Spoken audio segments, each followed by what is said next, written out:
ایک درود پاک تو رسول صلی اللہ علیہ وسلم نے ایسا بتایا ہے، یہ میں آپ کی خدمت میں پڑھتا ہوں، یہ امام سخاوی رحمۃ اللہ علیہ نے اس پر تفصیل دی ہے، ذرا اس حدیث پاک کو سننا۔ حضرت عبداللہ ابن عباس فرماتے ہیں رسول اللہ صلی اللہ علیہ وسلم شاد فرمایا، من قال جزا اللہ عنا محمد صلی اللہ علیہ وسلم ما هو اہلہ، جزا اللہ عنا محمد صلی اللہ علیہ وسلم ما هو اہلہ اطعب 70 کاتبا الف صباح کا جو بندہ یہ لفظ پڑھتا ہے، آپ بھی پڑھ لیں، جزا اللہ عنا محمد صلی اللہ علیہ وسلم ما هو اہلہ، فرمایا جو بندہ یہ لفظ پڑھتا ہے اللہ تعالی 70 فرشتوں کو 1000 دن تک اس مشکل میں ڈالتے ہیں کہ اس کا ثواب لکھے جاتے رہو، لکھی جاتے رہو۔ اندازہ لگا 70 کاتبا الف صباح،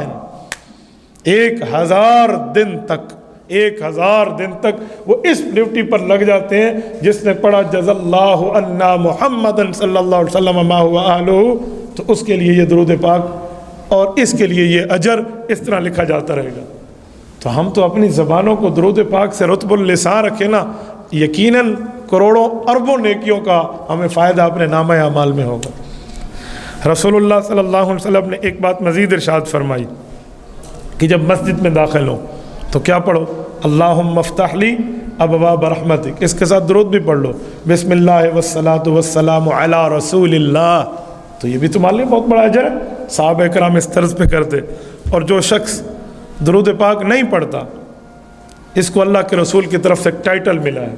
فرمایا البخیل من ذکرت عندہ فلم یصلی علیہ، کیا کنجوس دنیا میں ڈھونڈتے ہو، اس بندے کو دیکھ لو، یہ کنجوس ہے سب سے بڑا جس کے سامنے اس کے نبی کا ذکر ہو اور وہ اس پر درود پاک نہ پڑھے۔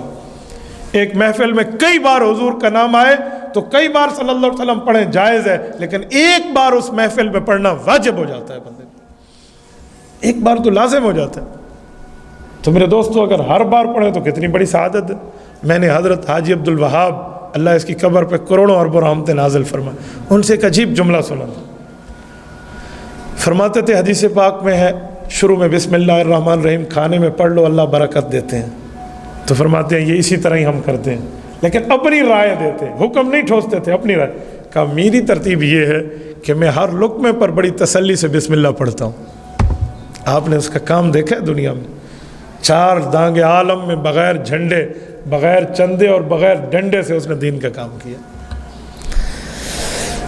تو ہر لقمے پر۔ تو اسی طرح اگر ہم بھی ہر بار حضور علیہ السلام کے ذکر پر پڑھ لیں تو کتنی بڑی سعادت ہے، اور کتنی بڑی خوش قسمتی کی بات ہے، اور کتنے بڑے معاملات ہیں، اور کتنا بڑا اس آدمی کے لیے رسول اللہ صلی اللہ علیہ وآلہ وسلم کا قرب ملنے کا امید بھی ہے اور قرب ملنے کی ترتیب بھی ہے۔ اور میں ایک جملہ مزید آپ کی خدمت میں کہتا ہوں، یہ ابن حبان میں بھی موجود ہے اور جامع ترمذی میں صحیح حدیث موجود ہے۔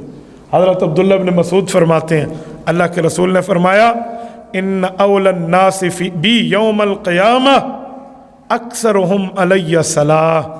قیامت میں جو میرا قرب پانا چاہتا ہے وہ ایک کام کرے، کثرت سے ہر وقت میرے اوپر درود پڑھتا رہے، کل قیامت میں یہ آئے گا تو فرشتے اس کو میرے قریب جگہ دیں گے،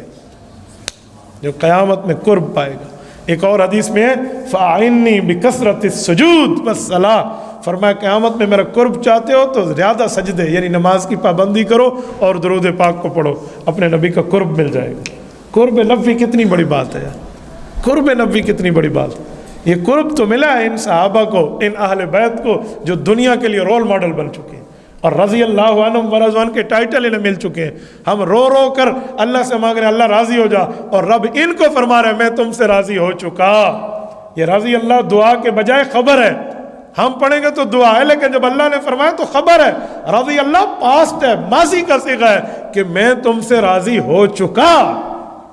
راضی اللہ ہم کہیں گے تو اللہ راضی ہو جانا، عربی زبان میں صحابہ کے لیے ماضی کی خبر ہے، نیوز آف دا پاسٹ،